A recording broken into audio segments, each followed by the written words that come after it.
प्रकृति ने सभी जीवों को अनूठा रूप दिया है जो उन्हें धरती पर जीवित और अनुकूलित रहने में मदद करता है।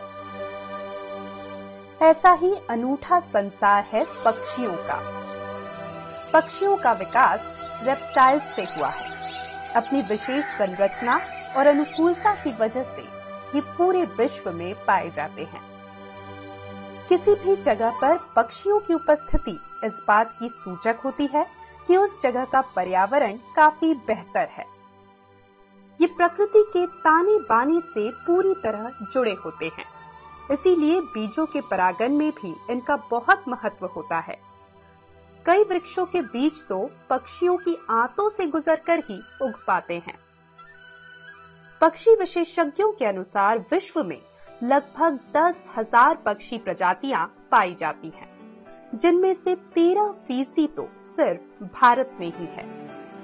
और भारत में भी मध्य प्रदेश एक ऐसा राज्य है जहां पक्षी अपना बसेरा बनाना बेहद पसंद करते हैं। वजह है यहाँ की भौगोलिक संरचना। बर्ड लाइफ इंटरनेशनल के अनुसार मध्य प्रदेश में लगभग 559 तरह की प्रजातियां पाई जाती हैं। इसके अलावा हर साल मौसम के बदलाव के वक्त कई ठंडे प्रदेशों के माइग्रेटरी बर्ड्स भी भारत की ओर ही रुख करते हैं। पक्षियों के लिए भोपाल का वातावरण काफी माकूल है। यही वजह है कि यहाँ हर साल हजारों की संख्या में माइग्रेटरी बर्ड्स अपना डेरा डालते हैं।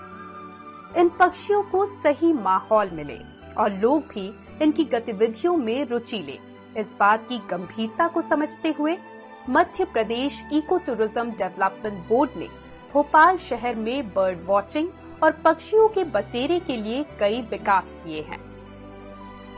भोपाल शहर में कई ऐसी जगहों का निर्माण और विकास किया गया है जहां हर साल पक्षी आते हैं और अपना अपना वक्त गुजारते हैं।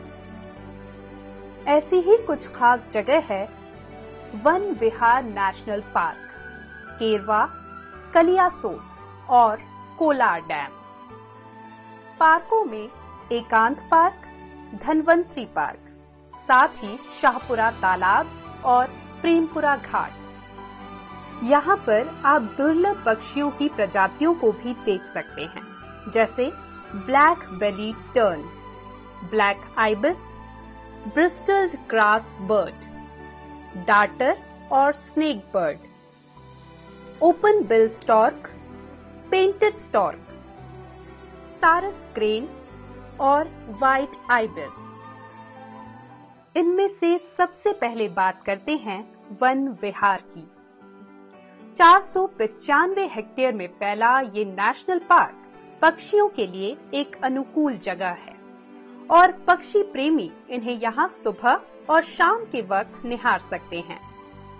यहाँ लगभग 211 तरह के पक्षियों की प्रजातियों को देखा जा सकता है, जिनके अलग अलग रंग रूपों, क्रियाकलापों को देखकर और विभिन्न प्रकार की आवाजों को सुनकर आप रोमांचित हो जाएंगे। जैसे इस बगुले यानी कैटल इग्रेट को देखिए, जो अपने शिकार के इंतजार में ध्यान लगाए हुए बैठा है।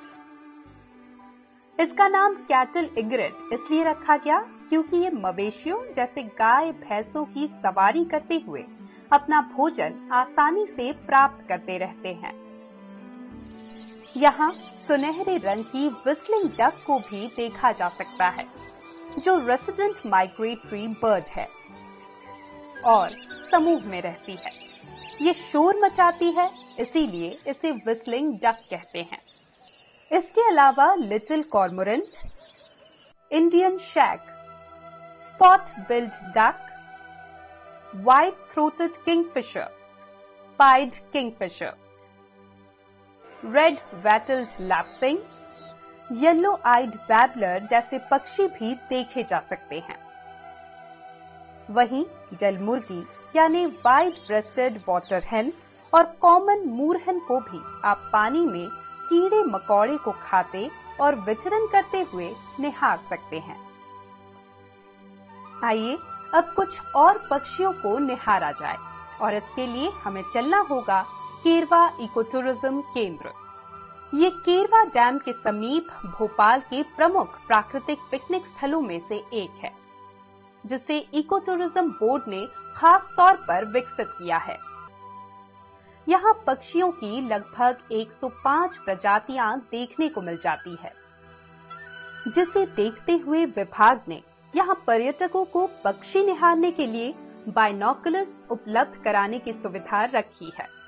इससे पक्षी प्रेमी यहाँ घंटों बैठकर करीब से पक्षियों की गतिविधियों को समझ पाते हैं।